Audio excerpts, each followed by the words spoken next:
"Where did you find this?" shouted the millionaire, as he recognized on the waitress the lost necklace that marked the greatest tragedy of his life. The jewel, once given to the woman who raised him and unjustly accused of theft, had now reappeared around the neck of the alleged thief's granddaughter. The scandal makes headlines, uncovering dirty secrets, family betrayals, and a truth he had tried to bury for decades. But by exposing everything publicly, he learns that justice has a price, and that love can survive even the oldest hatred. It was a June night in London. The rain fell incessantly, transforming the city lights into a diffuse spectacle of colours, reflected on the wet asphalt. Roderick Mason observed the landscape through the window of the Golden Spoon restaurant, located at the top of one of Oxford Street's most luxurious buildings. At 52, he was one of the country's most influential businessmen, owner of Mason Developments, a real estate empire that had transformed the skyline of several British capitals. That night, however, not even the finest wine in the house could appease his melancholy. There was something about the rain that made him introspective, that made him return to memories he preferred to keep dormant. The restaurant was almost empty, as it usually was on Mondays. Roderick liked that. Silence was a luxury that money rarely bought. "Anything else, sir?" A soft voice interrupted his thoughts. He looked up and met the gentle face of a young waitress. She must have been about 25, with brown hair tied in a discreet bun and a polite smile, one that didn't reveal much. Her name tag read Caroline. There was something familiar about her that Roderick couldn't quite place. Something in her eyes, perhaps. "Just the bill, please," he replied, returning to contemplate the city. That's when a discreet gleam caught his attention. Around the waitress's neck, partially hidden by the collar of her white uniform shirt, was a necklace he knew all too well. A small teardrop-shaped emerald pendant, encircled by a delicate lattice of aged silver. A unique handcrafted piece, signed by the Portuguese jeweler Anthony Carter in the early 60s. Roderick's heart pounded. That necklace was identical to the one his father had given his mother on their wedding day. A family heirloom that had disappeared more than 30 years ago, under circumstances that still haunted him. "That necklace, he murmured, unable to disguise his perturbation. "Where did you get it?" Caroline instinctively touched the pendant, confused by the unexpected question from the customer. "It was a gift from my grandmother," she replied defensively. "She gave it to me when I turned 18. Roderick felt his mouth go dry. "Your grandmother. What's her name?" The young woman hesitated, clearly uncomfortable with the insistence of this man she was merely serving. "Mrs. Teresa Olsen," she finally answered. "Why are you asking, sir?" Teresa Olsen. The name hit Roderick like lightning. Images he had stored in the most remote corners of his memory began to emerge. A woman with gentle hands, smelling of lavender, who sang lullabies when his parents weren't home. Teresa had been much more than a housekeeper in the Mason mansion. She had been the person who truly raised him, after his parents were involved in a car accident when he was just 6 years old. Teresa, did she work in private homes? He asked, trying to maintain his composure. Caroline raised her chin, a mixture of pride and distrust in her gaze. "Yes, for many years. My grandmother raised 3 children alone, working as a domestic helper. She's retired now, lives with me in the East End." She paused. "Did you know her, sir?" "I did," Roderick replied without elaborating. "It wasn't the time or place for explanations. Please bring me the bill, and could you give me your phone number? I need to talk to you about something important." The request sounded inappropriate, and Roderick realized it immediately upon seeing Caroline's closed expression. "I'm sorry, sir, but we don't provide personal information to customers," she responded professionally. "I'll bring your bill." As she walked away, Roderick continued to stare at the emerald pendant. It was impossible for 2 identical ones to exist. That jewel held deep meaning for his family, and its history was intertwined with painful memories he had spent decades trying to forget. While waiting, he took a business card from his pocket and wrote a message on the back. "I need to talk about Mrs. Teresa and the necklace. It's important. Please call me." He added his personal mobile number and, when Caroline returned with the card machine, handed it to her along with a generous tip. "Please, read it when you're alone," he said. The young woman took the card reluctantly, and her eyes widened slightly as she recognized the printed name. Even without frequenting business circles, It was impossible not to know the name of Roderick Mason, often featured in business magazines and social columns. That night, upon returning to his penthouse apartment in Kensington, Roderick couldn't sleep. The memories he had tried so hard to repress now cascaded back. Memories of Teresa, the only maternal figure he had truly known after the accident that took his parents, and memories of the day she left, unjustly accused of theft by his Aunt Eleanor, who had taken over his guardianship. The disappearance of the family jewels, including the emerald necklace, coincided with Teresa's dismissal. At the time, only 12 years old, Roderick had no way to defend her. His Aunt Eleanor, his father's sister, had manipulated the situation to incriminate Teresa, causing her to be sent away without the right to defense or compensation. Now, 38 years later, the necklace reappeared around Teresa's granddaughter's neck. How was this possible? If Teresa had truly stolen the jewel, why would she keep it? Why would she pass it on to her granddaughter, who was now waiting tables in the same social circle as the family that had accused her? The rain continued to fall outside, relentless. Roderick poured himself a whiskey and walked to the window. The city sparkled under the veil of the storm. He had always believed that his business success would compensate for past injustices, that building an empire would erase the pains of childhood. But a glimpse of that necklace was enough to realize how wrong he had been. The next morning, upon arriving at his office in the city's financial district, Roderick was determined to uncover the truth. His secretary, Marcia, who had been with him for over 15 years, immediately noticed that something was different. "Marcia, I need you to do an urgent search. Find everything you can about Teresa Olsen, a former employee at my parents' house. She must have worked there between approximately 1985 and 1993. Any specific reason, Dr. Mason?" He hesitated.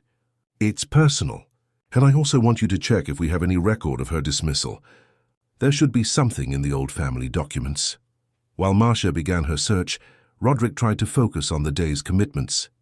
He had a meeting with foreign investors interested in a large residential project in the south of the city. But his mind kept returning to the necklace, to Caroline, to Teresa, and to the questions that tormented him. At the Golden Spoon restaurant, Caroline was also disturbed. During her break, hidden in the staff changing room, she examined Roderick Mason's card. The name was not unfamiliar to her. Her grandmother had mentioned the Masons a few times over the years, always with a mixture of affection and sadness. "I looked after a boy as if he were my own son," she would say, referring to the time she worked at the mansion. Roderick was a good boy. What did that man want with her grandmother's necklace? And why did he seem so affected by seeing it? Caroline put the card in her bag. That night, upon returning to the small terraced house in the East End, where she lived with her grandmother and younger brother, she would have much to ask. What Caroline didn't know was that rainy night would mark the beginning of a journey that would transform not only her life but also Roderick's, revealing family secrets that had remained buried for decades. The emerald necklace, silent around her neck, was just the tip of an iceberg of memories, pains, and redemptions waiting to surface. The small terraced house in the East End was silent when Caroline arrived home from work. It was almost midnight, and she found her grandmother still awake, sitting in the rocking chair on the porch, as she often did on warm summer nights.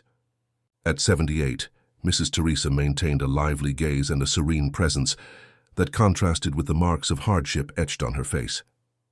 "Grandma, are you still awake?" Caroline asked, kissing the top of the matriarch's head. "I know you don't have to wait up for me. Sleep evades those who have lived too much, my child," Teresa replied with a tired smile. "How was work today?" Caroline hesitated, pulling up a chair to sit beside her grandmother.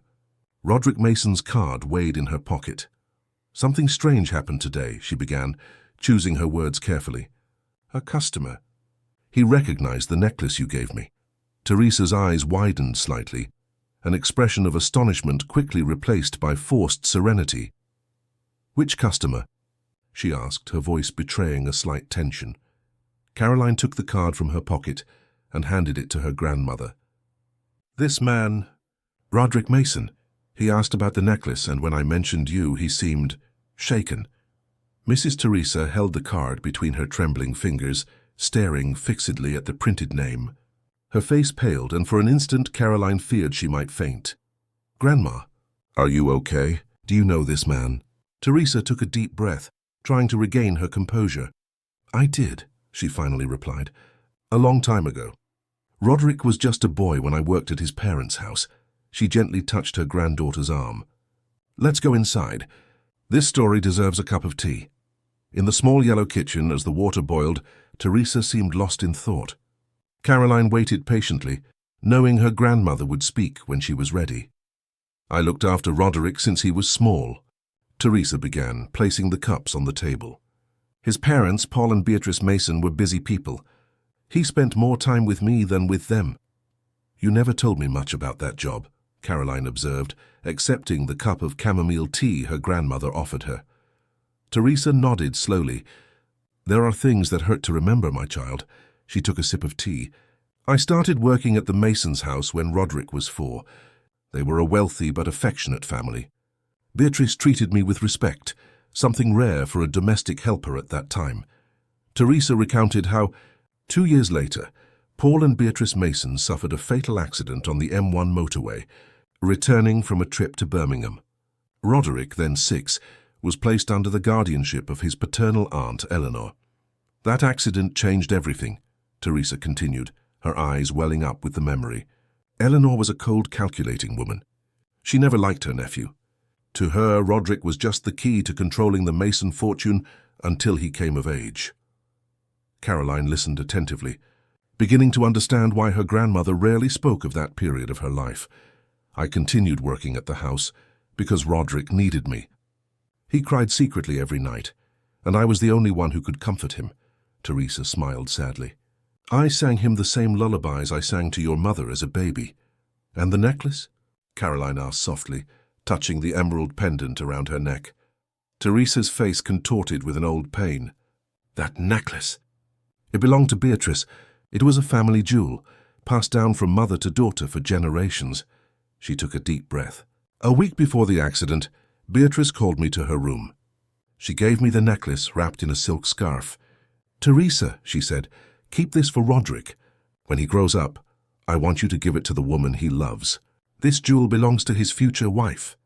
Caroline felt a shiver. "But why did you keep it?" Teresa lowered her eyes. "I didn't have a chance to return it. When Eleanor took over the house, money and valuables started disappearing. She drank a lot, gambled. She needed resources to support her vices." A single tear rolled down her wrinkled face. "One day she accused me of stealing the family jewels. She said pieces were missing from the safe, including the emerald necklace. I knew she was lying, but it was my word against hers." "You were fired for that?" Caroline asked, indignant. "I was thrown out," Teresa corrected. "Without references, without rights. Helena threatened to call the police if I disputed it. I had 3 small children to raise. Your father was the oldest, just 10 years old. I couldn't risk it." Caroline held her grandmother's hands. "And the necklace. Why didn't you return it?" "I tried," Teresa replied. "In the first few months I sent letters to Roderick, explaining about the necklace, saying it rightfully belonged to him. The letters always came back unopened. Eleanor had moved with him to another house." She wiped away her tears. "After a while I decided to keep the necklace until I found a way to return it to its rightful owner. But the years passed, life became too difficult, and eventually I accepted that I might never see Roderick again." "And yet you gave me the necklace," Caroline observed, moved. Teresa smiled. "You were always special, my child. Determined, honest, with a huge heart like Beatrice's. I thought the necklace would be safe with you, until I found a way to tell Roderick the whole story. But I never imagined it would be he who found you." The conversation was interrupted by the sound of the front door opening.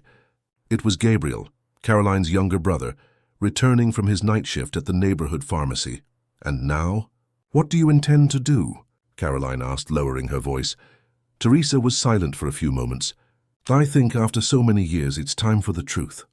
The next day, in the luxurious office of Mason Developments, Roderick received the report he had requested from Marcia. "It was difficult to find such old records," his secretary explained, "but I managed to locate Teresa Olson's file in the mansion's archives. And also," she hesitated. "Also what, Marcia?" Roderick pressed. "The accusation of theft. There's a police report filed by your Aunt Eleanor in 1993 listing several jewels as missing, including the emerald necklace that belonged to your mother.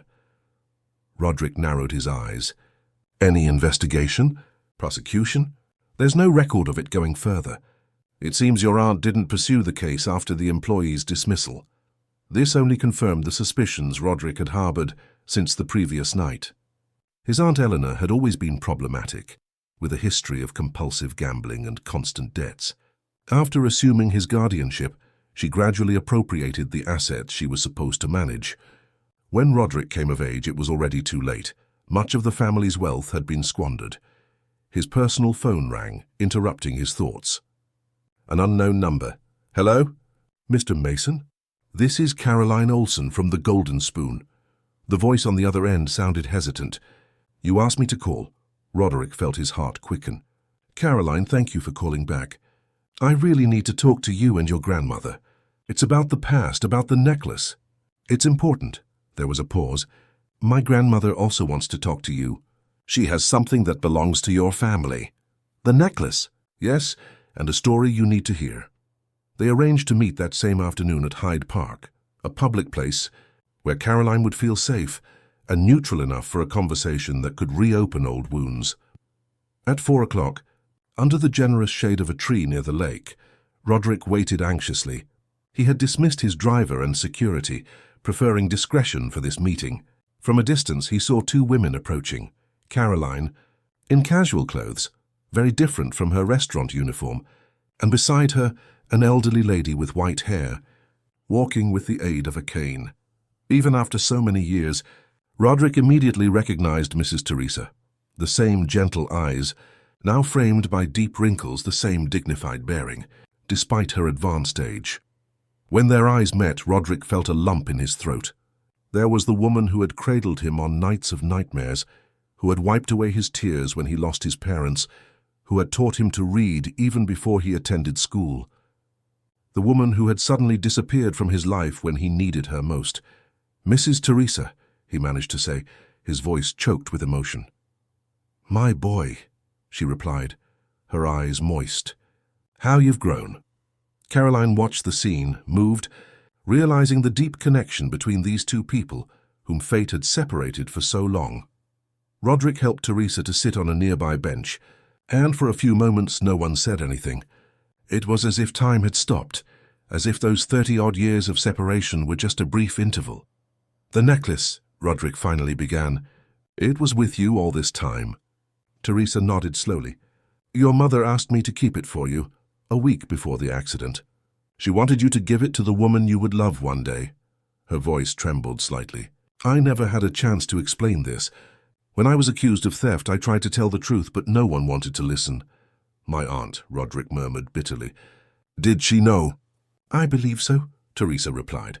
Eleanor always knew that Beatrice trusted me. Perhaps she suspected that your mother had given me some things to keep. Caroline took a small worn velvet box from her bag. She opened it, revealing the necklace with the emerald pendant. It belongs to you by right, she said, extending the box to Roderick. He looked at the jewel, but did not take it. Instead, his eyes filled with tears. I can't believe you kept this for all these years, he said, his voice choked. Even after being unjustly accused, even going through so many difficulties. Promises are sacred. My son, Teresa replied simply. It was then that Roderick made a decision that would change the course of the 3 lives gathered there. A decision that would be just the beginning of a journey of redemption, justice, and perhaps a new form of family. Roderick Mason's office, on the 30th floor of the imposing Mason Developments headquarters building, offered a panoramic view of London. On that sunny August afternoon, a month after the meeting in Hyde Park, he observed the city with new eyes. Since he had reconnected with Mrs. Teresa and met Caroline, something had changed within him, as if a long-lost piece had finally found its place. Dr. Mason, your visitors have arrived, Marcia announced over the intercom. He adjusted his tie, feeling an unusual nervousness. In recent weeks, he had met with Teresa and Caroline a few times, in discreet lunches and conversations that stretched for hours. Each encounter revealed new facets of long-buried stories, filling painful gaps in his memory. When the elevator doors opened, Roderick personally greeted them in the hall. Caroline was elegant in a simple but well-cut dress. Mrs. Teresa, with her eternal air of dignity, wore a light blue outfit that made her seem even more serene. "What an impressive place," Caroline commented, looking around the luxurious office as they made their way to the private meeting room. "I built this from the ground up," Roderick explained, with a mixture of pride and melancholy. "When I turned 21 and took over what remained of my parents' inheritance, I swore I would rebuild everything my Aunt Eleanor had destroyed." Marcia served coffee and discreetly withdrew, closing the door. For a few moments, only the sound of the city 30 floors below filled the silence. "Caroline told me you're finishing nursing school," Roderick began, looking at the young woman. She nodded. "Last semester. I graduate in December. And you work at the restaurant to pay for your studies?" "I work at the restaurant, do shifts as an assistant at St. Thomas's Hospital, give private math lessons."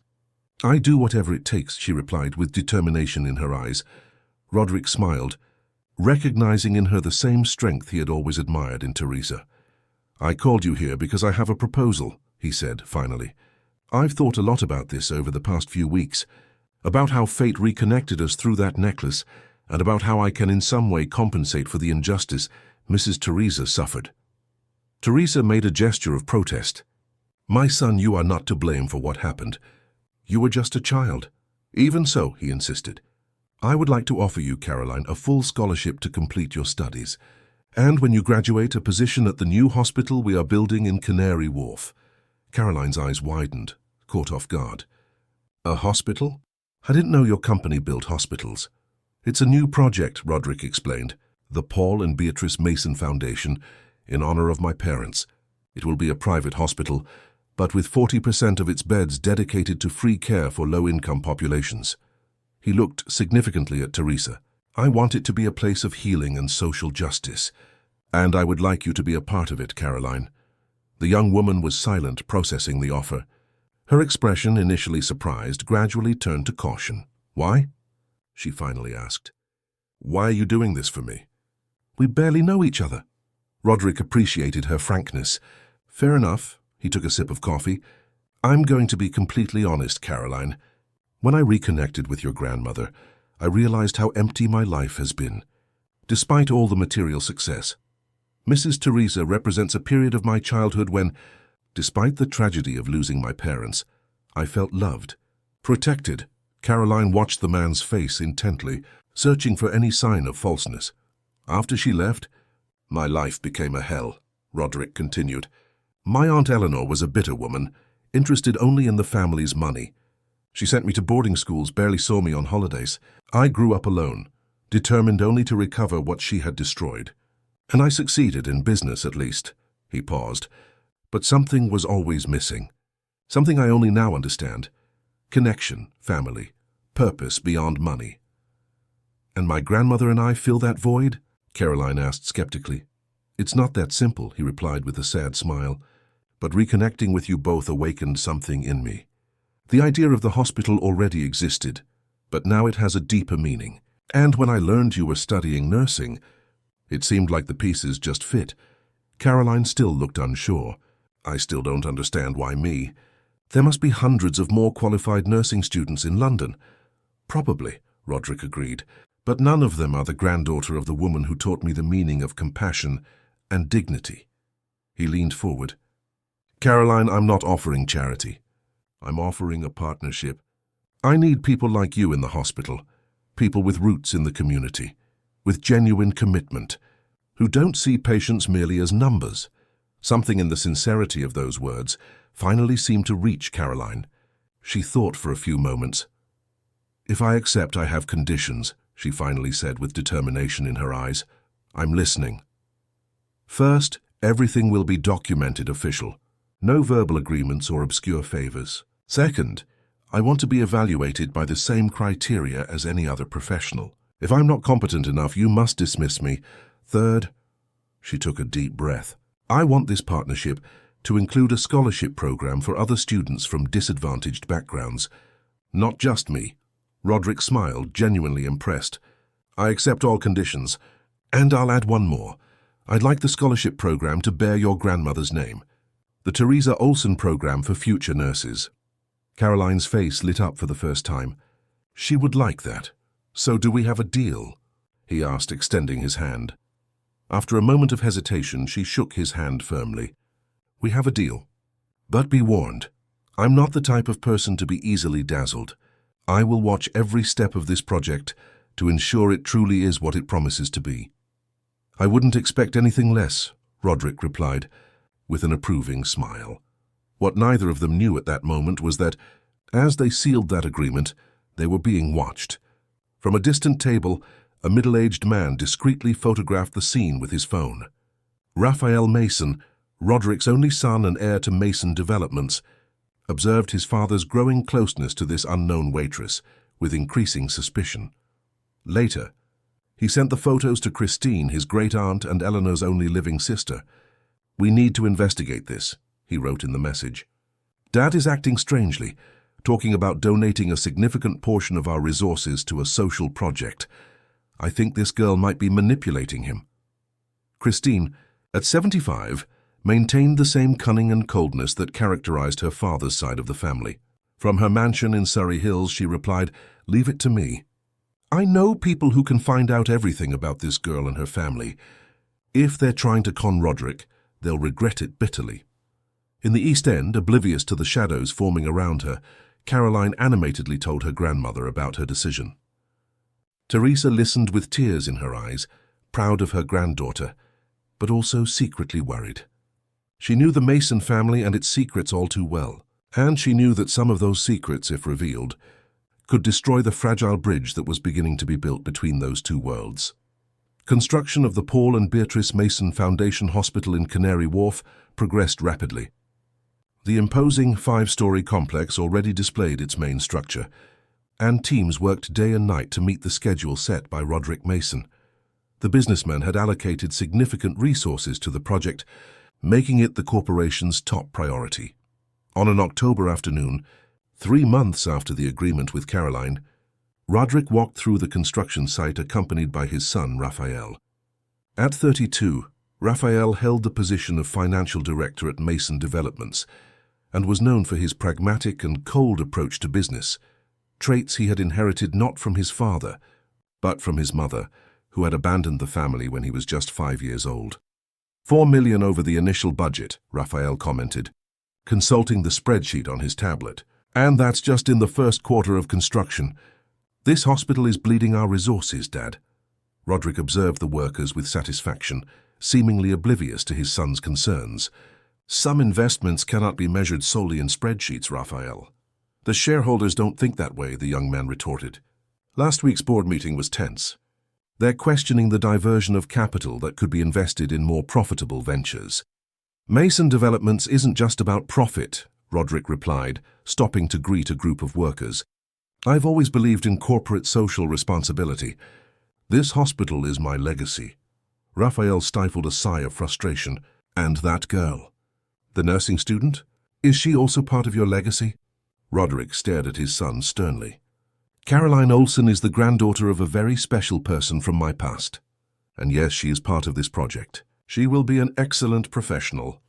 A waitress with no experience who suddenly gets a full scholarship and the promise of a prominent position, Raphael observed sarcastically.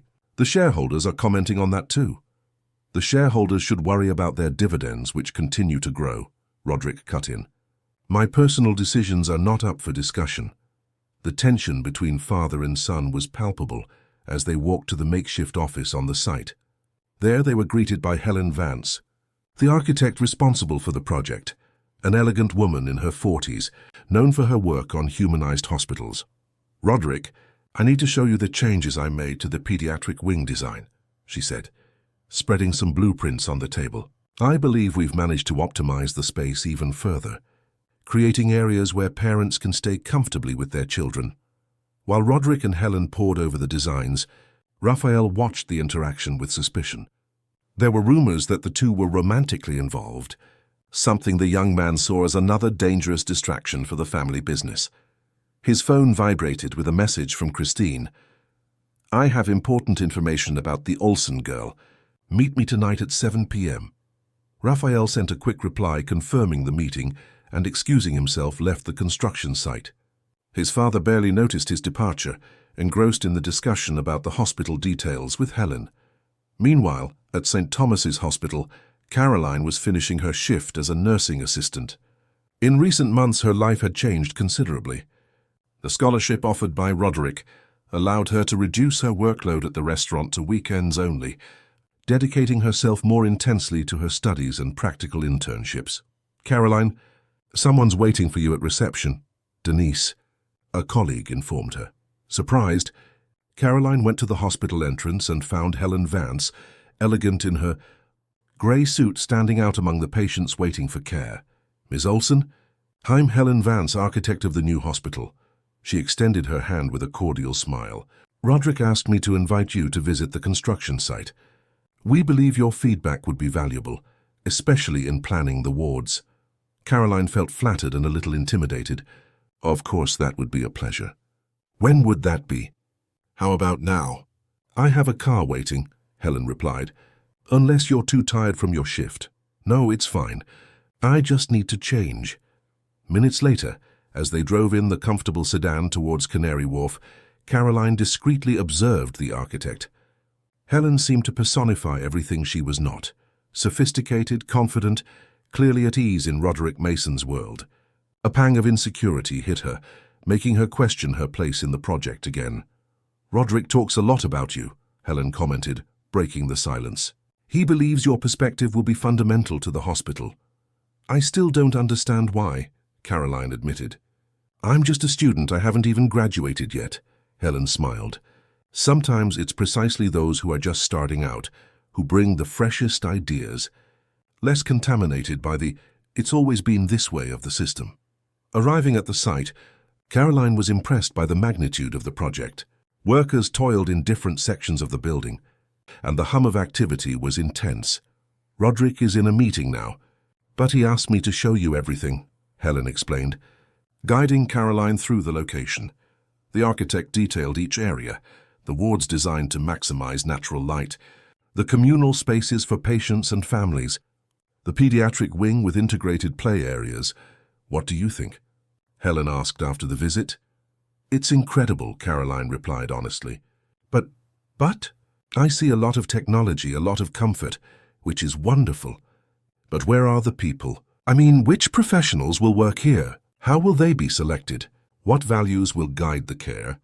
Helen smiled, approving the question. "Exactly the kind of questioning Roderick expected from you. The physical structure is just the beginning. The real challenge will be to create a team that shares the humanized vision he has for this place." "And what exactly is that vision?" Caroline pressed. "I think that's something he prefers to explain personally," Helen replied, checking her watch. "He should be waiting for us now. Shall we go?" In the site office, Roderick greeted Caroline with visible enthusiasm, eager to hear her impressions. The young woman shared her amazement with the project, but also her concerns about operationalizing the concept of humanized care in such a large structure. "That's why I need people like you on the team," Roderick explained. "People who see beyond the equipment and physical structure, who understand that care is, above all, a human encounter." The conversation flowed naturally, with Helen occasionally adding technical details. Caroline gradually felt more comfortable, realizing that her opinions were truly valued. "I'd like you to think about proposals for the scholarship program we discussed," Roderick said as the visit concluded. "How it should be structured, what selection criteria. It will be the Teresa Olson program, after all. No one better than you to define its outlines." Caroline nodded, feeling the weight of that responsibility. "I'll prepare some ideas." As Roderick said goodbye, receiving an urgent call, Helen offered to drive Caroline back. "He really trusts you," the architect commented during the ride. "I've never seen him so involved in a project." "Have you worked together for a long time?" Caroline asked, curious about their relationship. "A few years. We developed other social projects for the company, but nothing on this scale." Helen paused. "Roderick has always been a different kind of businessman. While most only think about profit, he seeks meaning. I think that's why he faces so much resistance, especially from his son. Raphael doesn't support the hospital. Raphael is complicated," Helen replied diplomatically. He grew up in a very different environment from his father. He's more like his great-aunt Christine, Eleanor's sister, focused on numbers, little interested in social impact. The name Eleanor startled Caroline. She was the aunt who had unjustly accused her grandmother of theft decades ago. "Is Christine still close to the family?" she asked, trying to sound casual. "Not to Roderick, but she has great influence over Raphael. They both share the same business vision." Helen cast a worried glance at Caroline. "Be careful with them. They're not happy about your involvement in this project." "Why? They don't even know me." "Precisely because of that. You're an unknown from a world different from theirs. And you represent a connection to a past that many in the Mason family prefer to forget." In Surrey Hills, at Christine Mason's luxurious mansion, Raphael was received with his great-aunt's characteristic formality. Even at 75, Christine maintained an impeccable appearance, the result of multiple aesthetic interventions and rigorous discipline. The house, decorated with valuable antiques and family portraits, resembled a museum dedicated to the history and power of the Masons. "I've discovered something about the Olsen girl that will interest you," Christine said after the initial greetings. They settled in the living room, where a servant served whiskey to Raphael and tea to the hostess. "Her grandmother, Teresa, worked for our family before you were even born. She was dismissed by Eleanor after the disappearance of valuable jewels, including an emerald necklace that was a family heirloom." Raphael frowned. "A necklace?" "Yes, and do you know what's curious? Her granddaughter, this Caroline, was seen wearing a very similar necklace recently." Christine handed Raphael an envelope. "My investigator obtained these photos. The images showed Caroline at different moments, leaving college, at the hospital, and one in particular, enlarged, highlighted the emerald pendant around her neck. Are you starting to understand?" Christine asked. "This girl and her grandmother are executing an elaborate scam. They probably found out about the hospital, about your father's renewed interest in philanthropy, and saw a perfect opportunity." Raphael studied the photos with growing indignation. "How did I not see this before? It's so obvious." "Your father has always been naive, manipulable when it comes to emotions," Christine continued. "He truly believes he's righting an injustice, when in reality he's being ensnared in a very well-orchestrated plot. What do you suggest we do?" Christine smiled slightly. "First, we need concrete evidence. The original police report about the jewel theft should still exist in police archives. And then," her eyes gleamed with malice, "we will confront this girl in front of your father, exposing the fraud and ending this charade once and for all." What Christine and Raphael didn't know was that, at that exact moment, Roderick Mason was revisiting old family archives in his apartment. He had found, hidden among documents that belonged to his father, a diary of his mother, Beatrice. The yellowed pages contained revelations that could change everything. Revelations about his Aunt Eleanor, about the disappearance of the jewels, and about an even darker secret involving Christine herself.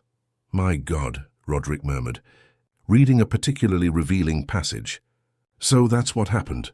He closed the diary, overcome by a mixture of shock and clarity. The pieces of the puzzle finally fit together, revealing a truth he never could have imagined. Saturday morning dawned with a heavy sky over London. In his Kensington penthouse apartment, Roderick Mason hadn't slept. He had spent the entire night rereading his mother's diary, absorbing every word, every painful revelation contained within those pages. The leather-bound notebook, kept secret for decades, had been found by chance when he was searching for old family documents. The revelations were devastating. Beatrice, his mother, had meticulously recorded her suspicions about her sister-in-law Eleanor and her sister Christine. Pages and pages detailed how the two women discreetly diverted funds from the family company to cover gambling debts, especially Eleanor's, who suffered from severe gambling addiction. There were also mentions of a plan to document these irregularities, a plan interrupted by the tragic accident that claimed Beatrice and Paul's lives. Even more disturbing was the record of a conversation Beatrice had with Eleanor days before her departure. "She was furious when I confronted her about the money diversion," Beatrice had written. "She threatened that I would regret it if I told Paul. Her look deeply frightened me." And then, the most shocking revelation of all. Beatrice had given the emerald necklace to Teresa, not just as a gesture of trust, but as a form of protection. I gave Teresa our most valuable jewel, asking her to keep it. I told her it was for Roderick to give to his future wife, but the truth is I fear what Eleanor might do. If something happens to us, at least this part of Roderick's inheritance will be safe from her hands. Roderick's phone rang, interrupting his dark thoughts. It was Helen. Something's happened, she said without preamble. Raphael has called an extraordinary board meeting for Monday. I've heard rumors that he intends to question your leadership ability, citing emotional decisions that compromise the company's interests. Roderick sighed. It was predictable. He never supported the hospital. It's not just the hospital. Roderick, Helen continued hesitantly, it's also about Caroline and Mrs. Teresa. Christine has apparently hired a private investigator. They're gathering evidence that the two of them are running some kind of scam on you. The news, which days earlier would have been a shock, now merely confirmed the suspicions the diary had awakened. Thank you for letting me know, Helen. I was already preparing for something like this. What will you do? Finally put an end to this story. Tell Raphael I'll be at the meeting, and that I'll bring evidence that will change everything. After hanging up, Roderick made a second call to Caroline. We need to talk, he said. It's urgent. Could you come to my apartment today with your grandmother? There's something you both need to know. In the East End, Caroline received the call with apprehension. In recent days, she had felt that something was wrong. During her last visit to the construction site, she had noticed strange looks from employees, as if she were the subject of veiled comments. And at college, a colleague had casually mentioned seeing her name associated with a Millionaire scholarship in a social column news item, with insinuations about her suspicious closeness to businessman Roderick Mason. What do you think happened? She asked Mrs. Teresa, after relaying the content of the call. The elderly woman looked worried. I don't know, my child, but I've known the Mason family long enough to know that their problems are rarely simple. Hours later, Caroline and Teresa were received in Roderick's luxurious apartment. The panoramic city view contrasted with the palpable tension in the atmosphere. Roderick looked exhausted, with pronounced dark circles under his eyes and an air of someone carrying an immense weight on his shoulders. Thank you for coming, he said, leading them to the living room. What I need to tell you isn't easy, but you deserve to know the whole truth before it comes to light in other ways. He gestured to the diary on the coffee table. This was my mother, Beatrice's diary. I found it recently, hidden among old documents. It contains her disturbing revelations. Mrs. Teresa looked at the notebook with an expression of recognition. Beatrice always wrote in it at night after everyone had retired. Yes, Roderick confirmed, and what she wrote explains many things that happened after her departure, including your unjust dismissal, Mrs. Teresa.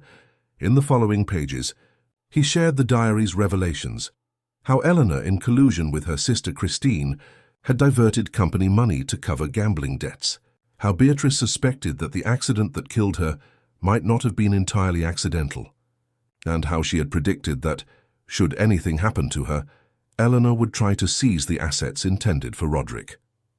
My mother deeply trusted you, he told Teresa. She gave you the necklace not just as a gift for my future wife, but as a way to protect at least a part of my inheritance from Eleanor's hands. Silent tears streamed down Teresa's wrinkled face. Beatrice only told me I should keep the necklace until you grew up. I never imagined. When Eleanor discovered the necklace was missing, she realized what my mother had done. That's why she accused you of theft, to get rid of the only person who might know the truth and tell me one day. Roderick paused. And now, 38 years later, fate has reconnected us through this very necklace. Caroline, who had listened to everything in silence, finally spoke. Why are you telling us this now? Because Raphael and Christine are investigating you, Roderick replied directly. They believe you're running some kind of scam on me, using the necklace as part of an elaborate fraud. On Monday, they intend to confront me with evidence of this at an extraordinary board meeting. A heavy silence fell over the room. Caroline felt a wave of indignation. So that's why people are looking at me strangely? They think I'm some kind of con artist? Unfortunately, yes. Raphael inherited the distrust and coldness of his mother, who abandoned us when he was a child. And Christine, Roderick shook his head. Christine has always been the real manipulator, even behind Eleanor. What do you plan to do? Teresa asked, worried. Confront them with the truth. With the diary. With documents proving the diversions which my father had gathered before the accident. He looked at the two women in front of him.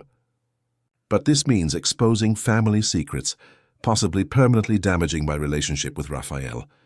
And more importantly, involving you both in a public scandal that could affect your lives. Caroline absorbed the weight of those words. Are you giving us the option to back out? To distance ourselves from this confrontation? Yes, Roderick admitted. You have no obligation to get involved in this family battle. If you prefer, I can find another way to deal with this, something that doesn't expose you. Mrs. Teresa, who had remained silent, finally spoke. For 38 years, I carried the weight of an unjust accusation. I was called a thief, expelled like a criminal from a home where I gave my affection and dedication. Her voice, normally soft, acquired a surprising firmness. I will not run from the truth. I owe it to Beatrice's memory, who trusted me. Caroline squeezed her grandmother's hand, moved by her courage. We're in this together, Grandma. Always. Roderick felt a wave of gratitude and admiration for those two women. Thank you. I promise I will do everything to protect you, no matter what happens. On Sunday evening, the eve of the board meeting, Raphael Mason received Christine in his Belgravia penthouse. On the dining table, various documents were spread out. The old police report about the jewel theft, records of Teresa's dismissal, recent photos of Caroline wearing the emerald necklace, and a detailed report from the private investigator. All set for tomorrow? Christine asked, examining the documents with satisfaction.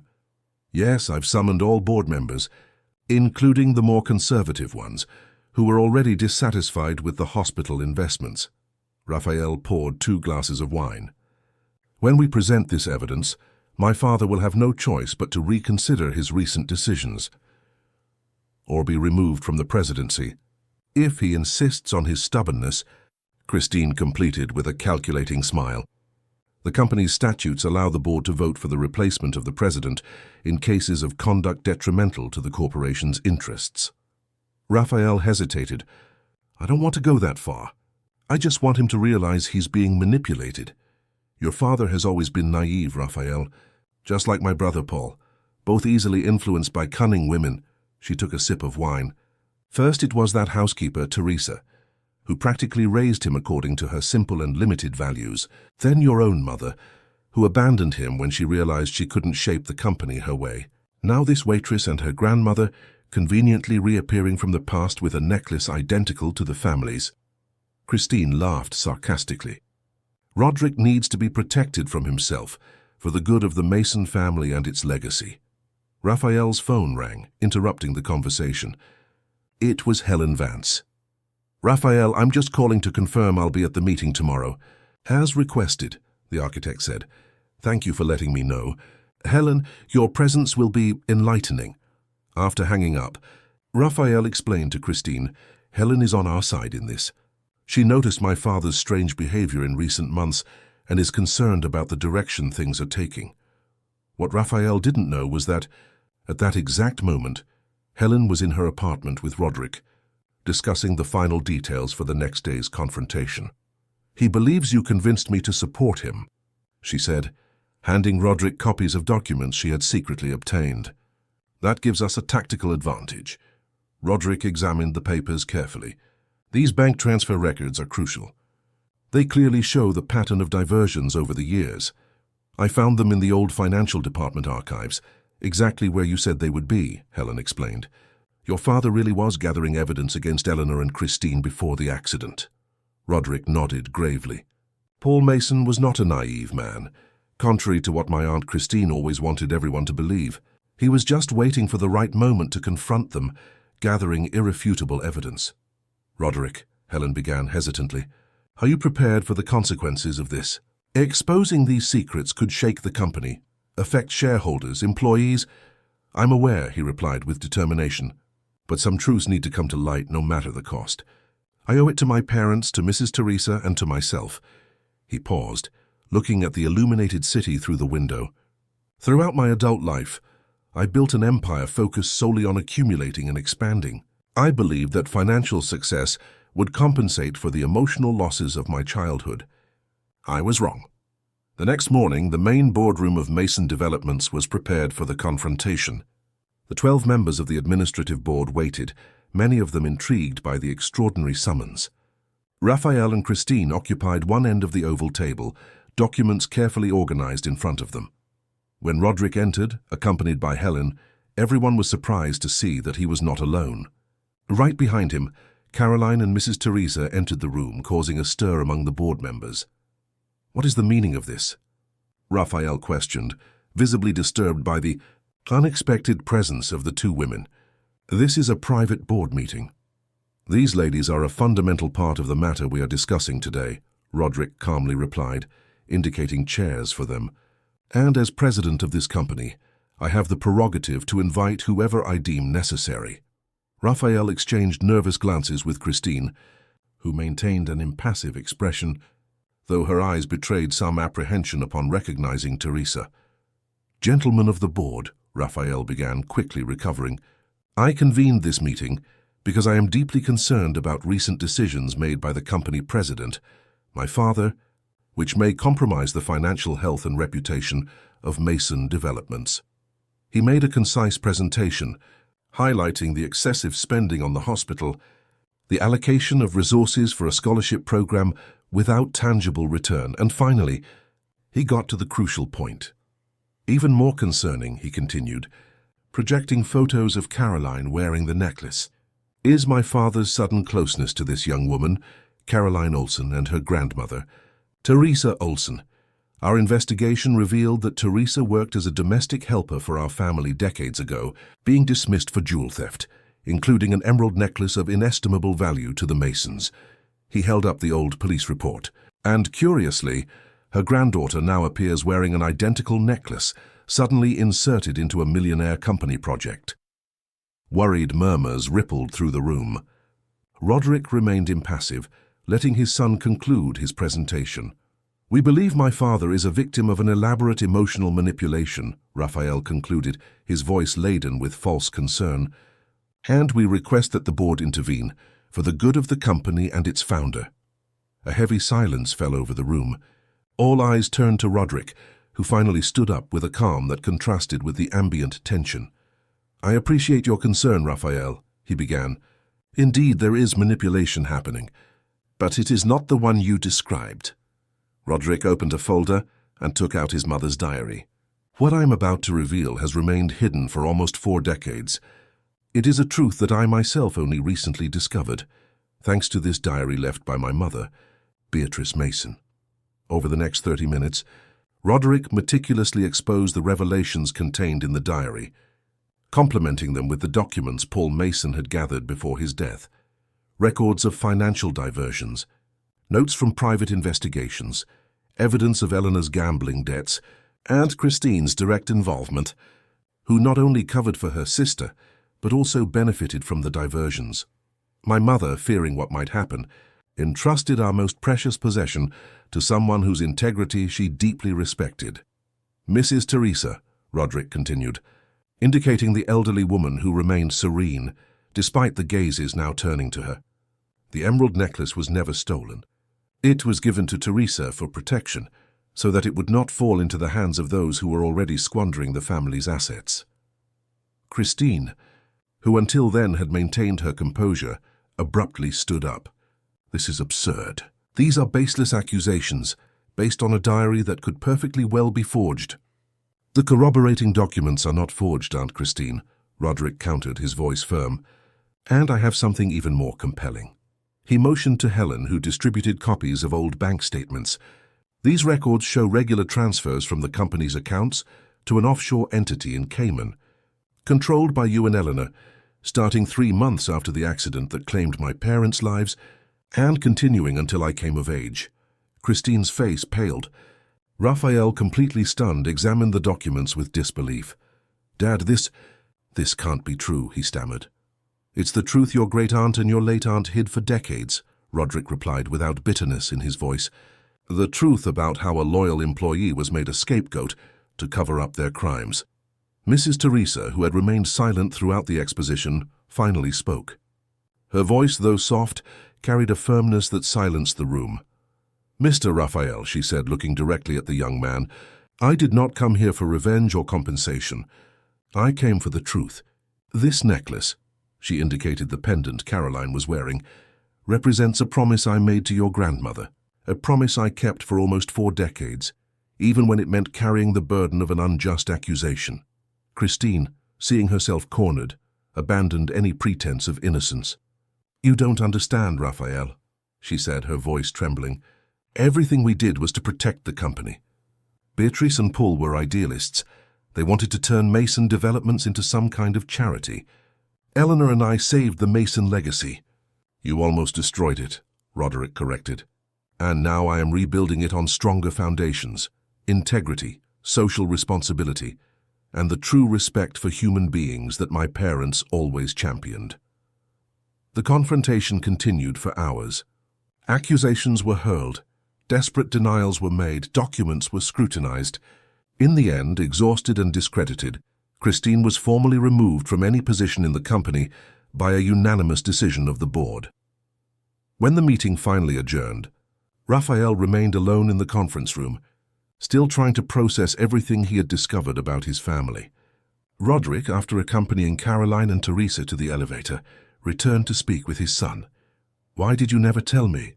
Raphael asked, his voice a mixture of anger and pain. Because I myself didn't know the whole truth, Roderick replied honestly. I just felt that something was wrong, that there were gaps in the story I was told about my childhood, about Teresa's departure. He sat beside his son. Raphael, I know it's a lot to absorb, but I hope you understand that what I'm trying to do with the hospital, with the scholarship program, it's not just empty philanthropy. It's an attempt to honor the legacy my parents truly wanted to leave. Raphael remained silent for long moments. I need time, he finally said. Time to think, to reevaluate everything. Roderick nodded, respecting the space his son requested. Take all the time you need, and when you're ready, the hospital will be there. A new beginning for all of us. Meanwhile, in the building's parking lot, Caroline and Mrs. Teresa awaited the driver Roderick had arranged to take them back to the East End. The young woman held her grandmother's hand, still processing the intensity of that morning's events. Are you okay? She asked, concerned about the visible fatigue on Teresa's face. The elderly woman smiled serenely. I am at peace, my child. After so long carrying the weight of an unjust accusation, I can finally breathe freely. She touched the necklace on her granddaughter's neck. Beatrice would be proud of how her son became such an honorable man despite everything. What happens now?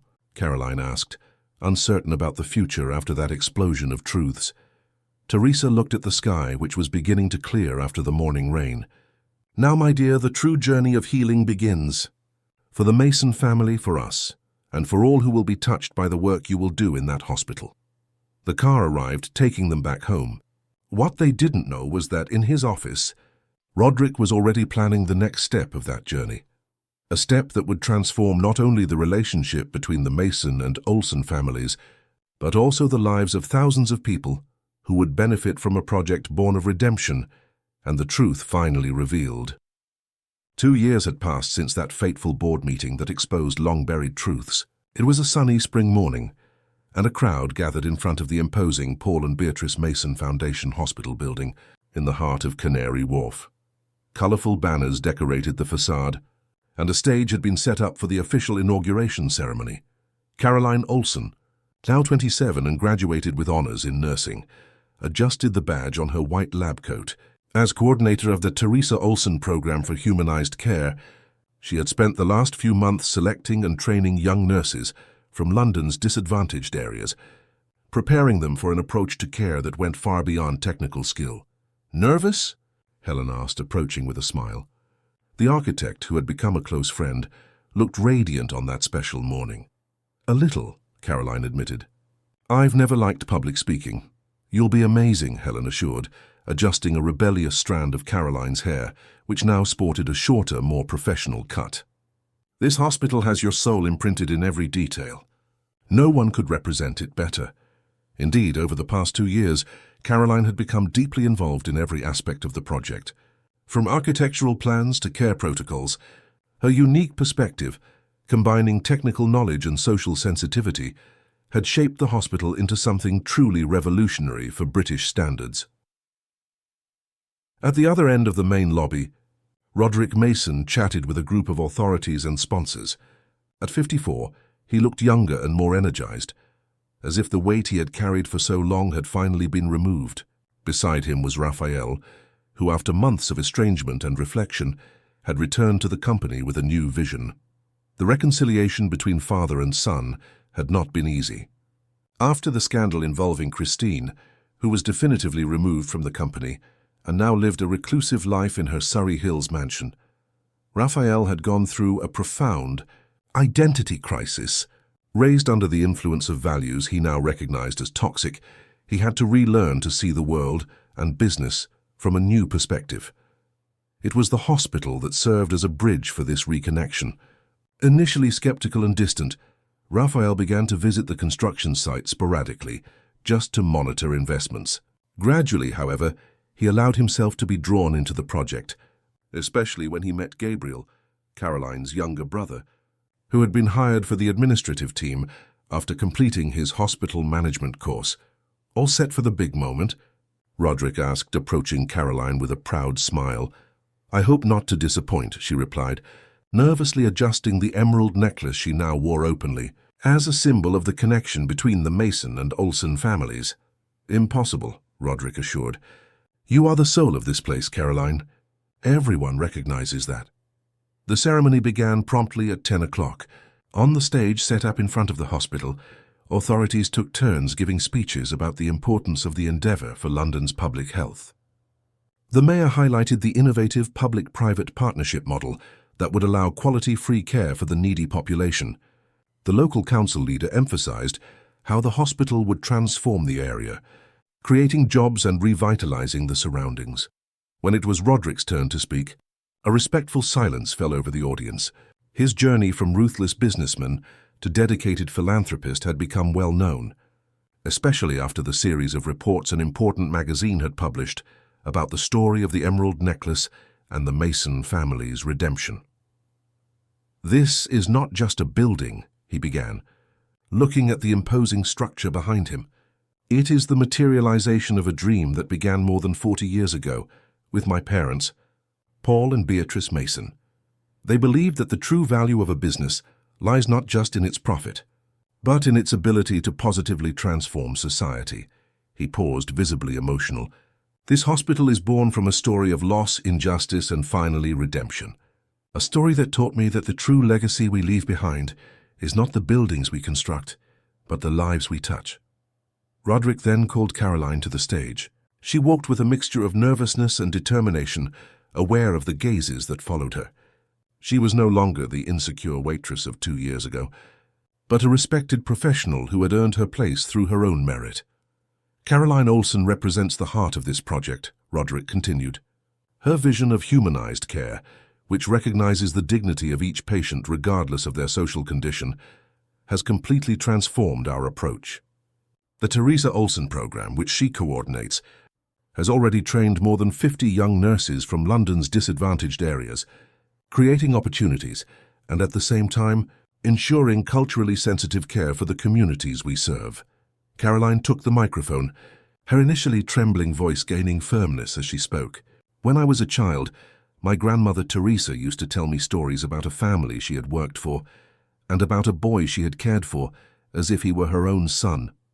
Between the lines of these stories, there were always lessons about dignity, integrity, and the importance of staying true to one's values, even when the world seems to conspire against you."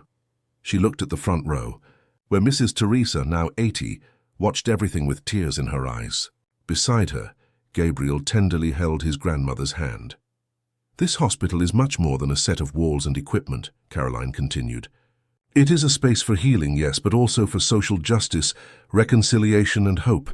Every corridor, every ward, has been designed to welcome people in their moment of vulnerability, treating them not as numbers or diseases, but as complete human beings, with stories and dignity." The crowd applauded enthusiastically. Among the special guests in the second row was a peculiar group, former patients from the small clinic Caroline had improvised in the backyard of her East End terraced house. where she provided free care to neighbors on weekends while still studying nursing. Many of them now worked at the hospital in various capacities, part of Roderick's commitment to hiring people from the local community. After the official ceremony, as most of the guests were guided in groups to tour the facilities, Roderick found a moment for a private conversation with Mrs. Teresa. They walked slowly through the therapeutic garden, a serene space in the center of the hospital complex, where medicinal plants and colorful flowers created an environment of natural healing. "What do you think?" he asked, watching the elderly woman gently touch the leaves of a small lavender plant, her favorite. Teresa smiled, her eyes shining with a mixture of pride and nostalgia. "Beatrice would be so proud, my son. This place, it has her soul." She paused, breathing in the fragrant air of the garden. "You know, all those years, even when I carried the burden of injustice, I never lost faith that one day the truth would come out. Not for revenge, but because I believe that life always finds a way to balance." Roderick nodded, moved by the serene wisdom of the woman who had been so fundamental in his life. "You taught me more than you know, Mrs. Teresa. When I was a child and later when we reconnected, your values, your dignity, they shaped who I am today. And look where we've arrived," she replied with a gesture that encompassed the entire hospital. "From an unjust accusation to this place of healing and hope. Life is truly surprising in its paths." Not far away in the hospital's modern auditorium, Raphael conducted a presentation for potential investors of the Mason Social Fund, an initiative he himself had created, inspired by the hospital's success. The young executive, who once saw only numbers and profits, now spoke passionately about measurable social impact, sustainable investments, and the transformative power of uniting business and purpose. Our experience with the Paul and Beatrice Mason Foundation Hospital has proven that it is possible to reconcile business efficiency with significant social impact, he explained, presenting impressive charts. The return on investment comes not only in financial terms, but in the real transformation of entire communities. Among the attentive listeners was Marcela Santos, a young doctor who had grown up in a disadvantaged area of East London and now headed the hospital's pediatric department. Her admiring gaze did not go unnoticed by Raphael, who frequently sought approval in her eyes during the presentation. Their relationship, which began months earlier during the interviews for the medical team, had surprised everyone, especially Raphael, who had never imagined finding love amidst a social project. At the end of the day, when most of the guests had already left, the main people responsible for the project gathered for a small private celebration in the administration meeting room. Roderick, Caroline, Helen, Raphael, Gabriel, Marcella, and of course Mrs. Teresa toasted with champagne to the success of the inauguration. "To new beginnings," Roderick proposed, raising his glass. "And to second chances," Raphael added, with a meaningful look at his father. "To family," Caroline said, holding her grandmother's hand. "The one we are born into and the one we choose." Helen, observing the group with a smile, added, "To the legacy we built together." At that moment, as the glasses clinked in celebration, everyone felt they were experiencing something truly special, the birth not only of an institution, but of a new way of understanding human connections, forgiveness and the transformative power of truth. Later, when almost everyone had left, Caroline found herself alone on the hospital's top-floor balcony, contemplating the city that stretched out before her. From the East End to Canary Wharf, from the periphery to the center, her life had traveled an improbable journey, guided by a necklace with an extraordinary story. She touched the emerald pendant around her neck, now a symbol not only of a past promise, but of a future of possibilities. "I thought I'd find you here," Roderick said, joining her on the balcony. "You always liked heights and panoramic views." Caroline smiled. "It helps to keep perspective, to see the whole, not just the details." "You know," Roderick began, leaning on the railing beside her, "when I saw that necklace around your neck on that rainy night at the restaurant, I never could have imagined where that moment would lead us." "Life is unpredictable," she replied, looking at the illuminated city. 2 years ago, I was waiting tables, struggling to pay for college, worried about the monthly bills. And now you are the driving force behind one of the most innovative healthcare projects in the country," Roderick completed proudly. "By your own merit, Caroline. Never forget that." I may have opened a door, but it was you who walked through it and built all this. She nodded, recognizing the truth in those words. During the 2 years of the hospital's development, she had faced resistance, proven her worth countless times, and earned the respect of even the most skeptical. What comes next? She asked, curious about future plans. Roderick smiled mysteriously. We're just getting started, Caroline. The hospital is the first step of a much larger plan. He paused. Raphael is leading studies to expand the model to other cities. And there's growing interest from international investors in the social fund. And what about you? She asked.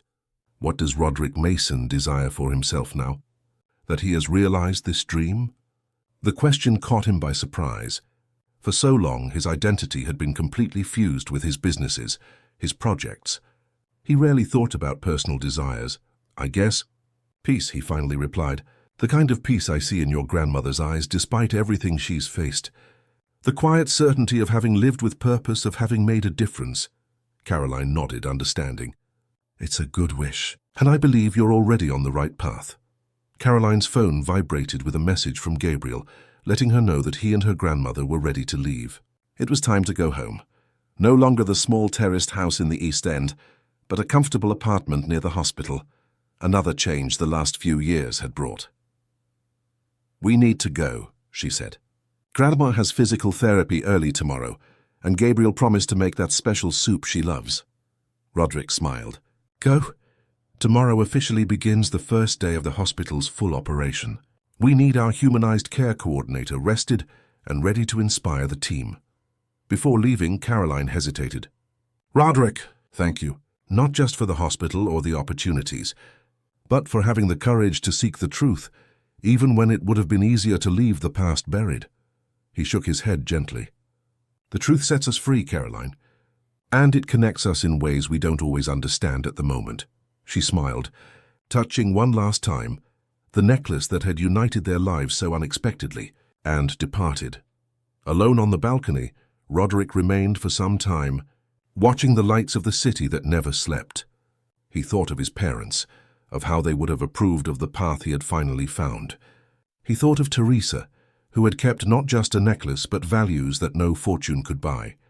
And he thought of Caroline, who personified a second chance, not just for the Olsen family but for the very meaning of the Mason legacy.